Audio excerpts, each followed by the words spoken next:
objection from counsel for defendant Williams was spilling the beans hearsay, something like that, and not co-conspirator. And the question that I had asked before that objection was made was, did Lil D tell you that they had shot at the houses? And did Lil D tell you that Shannon and some other boy named Traydon shot at the houses?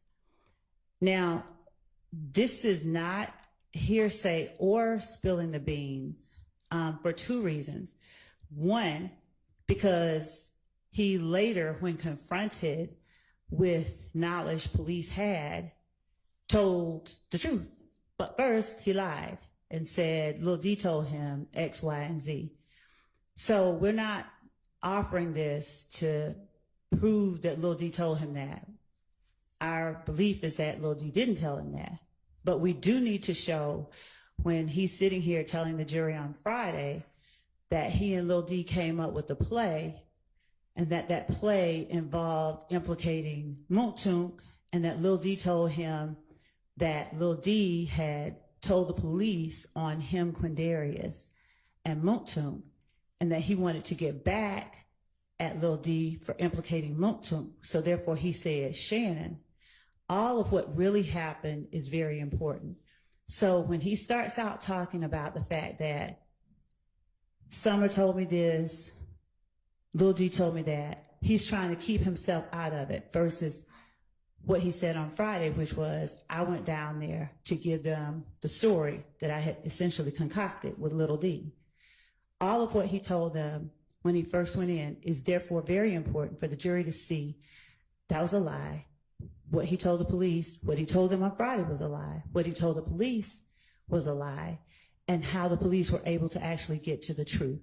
Now, if he had come in here talking and, responding,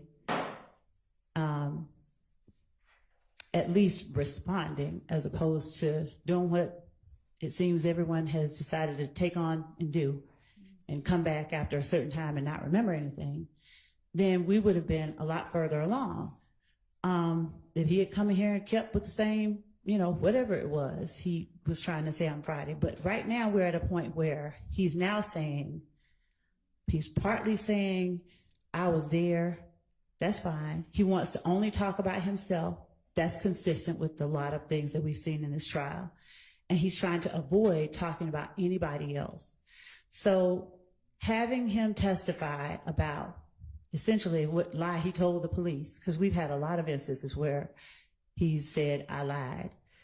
And then showing what he later told police when confronted with facts that the police did have, it allows us to do exactly what the rules of evidence are designed for, which is to put all of the facts in front of the jury and allow them to draw inferences from those facts. This is not hearsay offered for the truth of that matter asserted. It is statements that he gave to the police to cover up his involvement. It is an inconsistent statement with what he said on Friday. So that prior inconsistent statement, I believe, gets us past a hearsay objection. We're not offering it for the truth of what Demekian did or didn't say.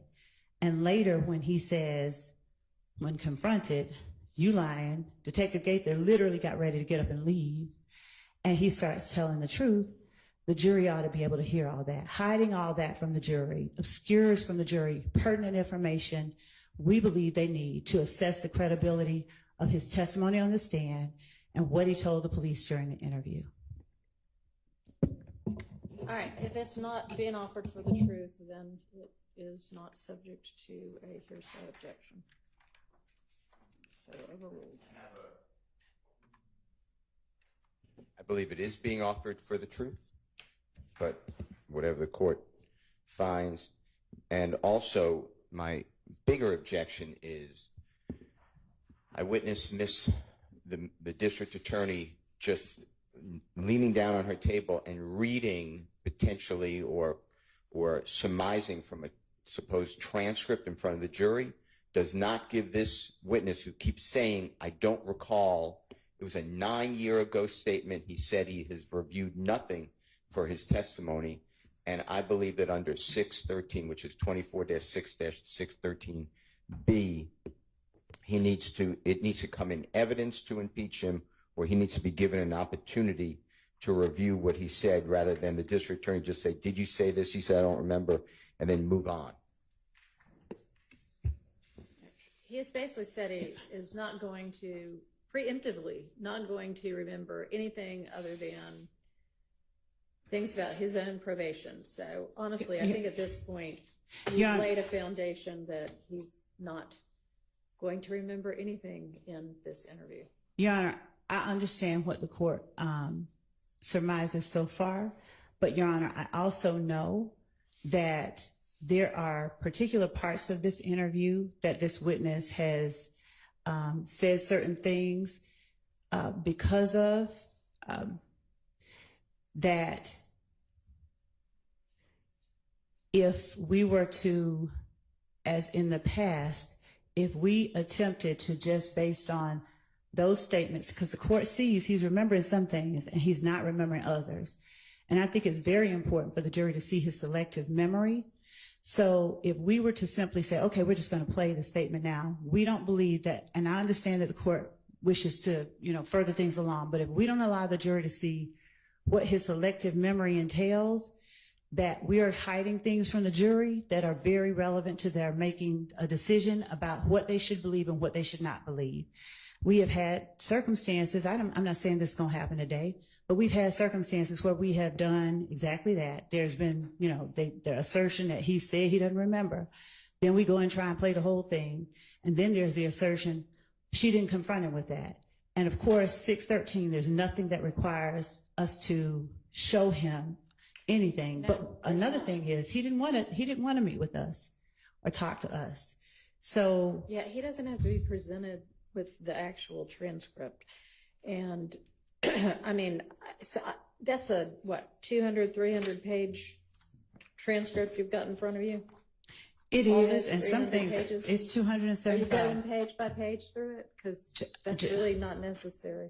Judge, I'm meeting him, and I'm not going to say page by page, but the things that are important, and even like what I'm holding, I can hide it in a book, but what I'm holding is immaterial to any evidentiary matter. I'm not putting it in front of the witness, asking him to read it. I don't know. I'm reading notes from it. That's fine with me. I mean, there's nothing objectionable about that. And I'm reading notes from something that I have in my hand, much like anyone does. And so I believe that we should be allowed to ask this witness all the necessary probing questions. I don't believe that the defense is the only one that gets. We have the burden of proof. I understand that. You don't need to keep saying that. And I don't believe that it should only be the defense that gets to question a witness, when at this point we have a witness who, as we've represented to the court, has said in the presence of his dad, or his dad has said in his presence, and he's accepted and took that on as his assertion too. We don't have to testify. I'm going to call Max Sharp and Brian Steele. That's what he said. So we should be allowed to put all of the facts in front of the jury that this witness said, because frankly, he said a lot, and him simply assert he don't want to get it. He doesn't, country came out. He does not want to get into what he told the police. He does not want to remember because it's damning to his friends. And so we believe that the jury should be allowed to see what part he's willing to acknowledge and what part he's not willing to acknowledge. Because frankly, I don't know what part that is. Well, if you want to get on to some other parts and find out, but this is just belaboring everything entirely too much. It sounds like it is with respect, Your Honor, but it is not, because let me say this. Every one of these retaliatory shootings, they involve the things that I'm asking him about. I'm not asking him about immaterial, irrelevant stuff. And I get that the court is a little bit, maybe tired of the state asking questions, and I hate that, but the state can't truncate its duty because the defense doesn't want us to present everything to the jury. And this witness can't hijack, no one can hijack the state's case by pretending not to remember and then selectively remembering certain things that he thinks is going to help the defense. That's not fair to the state, to the victims, or to this side, period. And I believe that in the adversarial spirit that our rules of evidence are designed around, and given the spirit of admissibility that is enshrined in our rules of evidence, and given the reason that I'm doing it, and I'm not trying to belabor anything, this is important and detailed information. I'm not saying, did you say the or a or and? I have notes that allow me to get to specific points. This is not even like me being broad and coming back. This is me asking this witness very important things that the jury needs to hear in order to make their determinations in the end. And I ask the court, since this is a very important case with very intricate facts and very intricate law that the court is going to give them at the end, that the court allow me to thoroughly examine my witness the way that I believe is appropriate, as opposed to the way that Mr. Steele, Mr. Sharp, or anyone else wants me to. It has nothing to do with who thinks what is appropriate. It has to do with, following the rules of evidence and getting on with this incredibly lengthy trial. So what's something that he told the police that you think is, true and that you want out? Everything that I'm asking him, Judge, and let me also say, getting along with this very lengthy trial, it should not cause the court to essentially gut the state's ability to prove and adequately prove its case.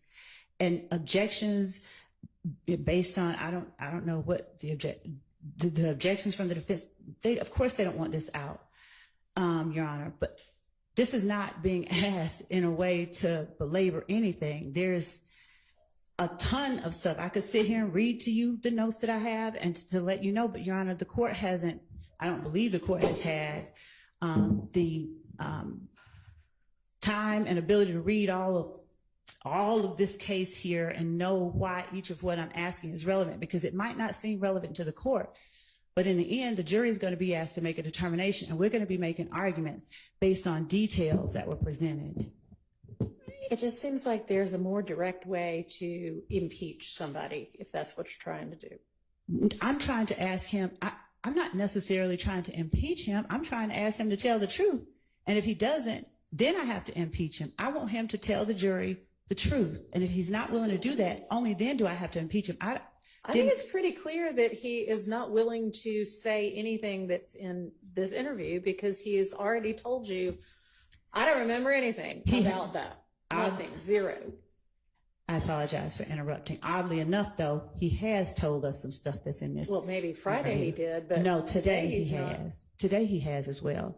And the court won't know that, because the court, is not taking sides, and the court doesn't have what I have in front of me. So the court doesn't know that, but he has.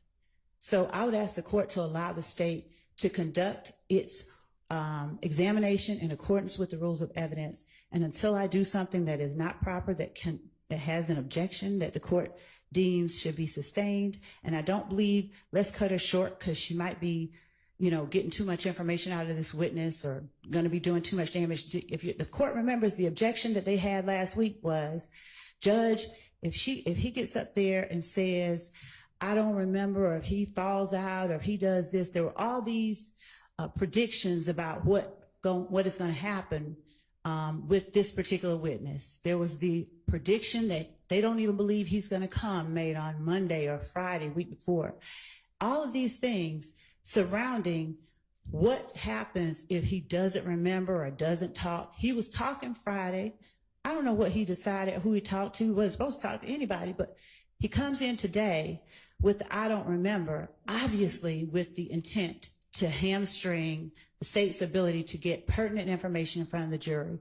And frankly, that should not be allowed. That is not right. It is not in keeping with the spirit. I guess I'm just saying, let's go ahead and get to the pertinent information. Judge, this is the very pertinent information. I'm not misrepresenting anything to the court at all. I mean, we could sit there and I can go show you line for line, but I don't think that that's required. I don't think that's what the court wants. But I believe that the court ought to allow the state the ability to prove its case as a state. I understand. I'm not trying to prevent anybody from making their case. So the objection was hearsay, and you were saying that you weren't offering it for the truth. And I guess, do you expect the answer to be no, Demekion didn't tell me that? I know for a fact that later on in the interview, when confronted with, when Gaither literally gets up ready to leave, he starts admitting the truth. He starts admitting something different. So, correct. I believe that his account that Demekion is the reason he knows certain things is not true. And I have to present, and I'm not going to hide from the jury the fact that he first lied, because that would be the first thing they say when they get up on cross. You lied at first, and you were in Fulton County Blues, and so you lied, you just lied all throughout trying to help yourself. I think it is very relevant and very important that the state be allowed to put up its case in a way that is impactful, effective, ethical, permissible, and right, and within keeping of the rules of evidence. Okay. So anyway, that my ruling on the hearsay stands. Your Honor. Yes. I believe that the way that the prosecutor's doing it, though, violates OCGA 24-6-613.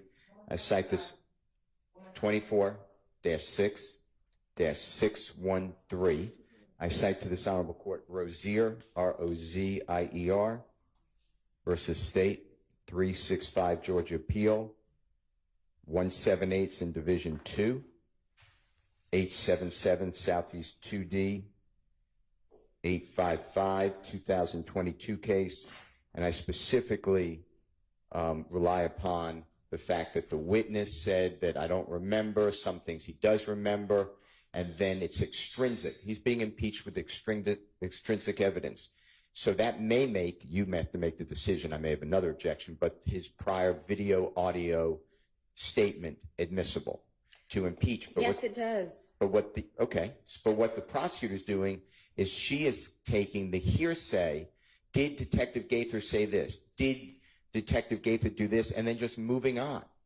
That's not impeachment.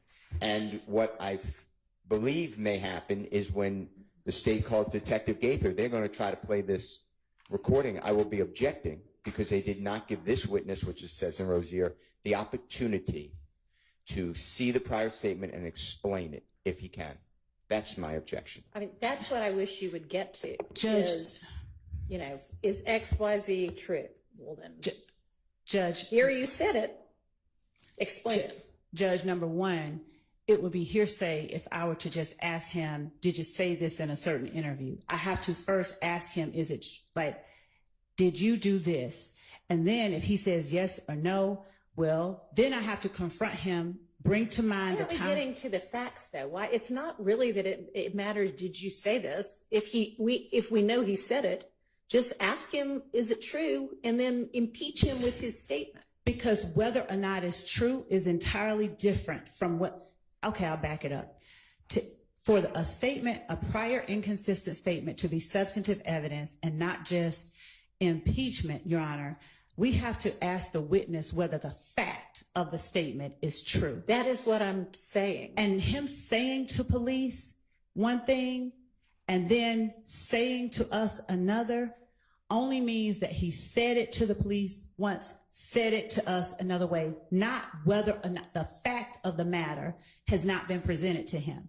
We have to ask him the fact. In other words, that's what you don't seem to be doing, though. That is exactly what I'm doing, Your Honor, with respect. It's as if saying, okay, did you bite the apple?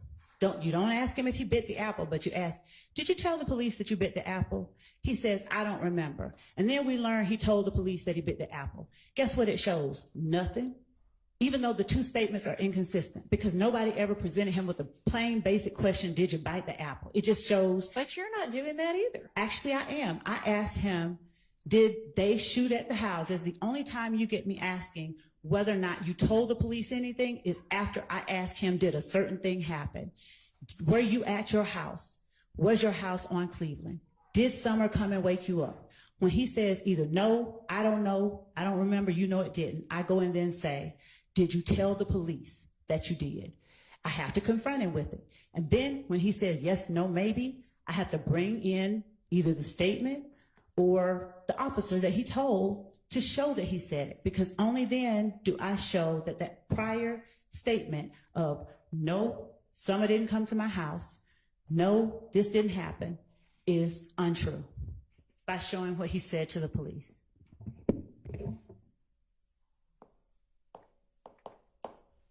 All right, let's take a bathroom break.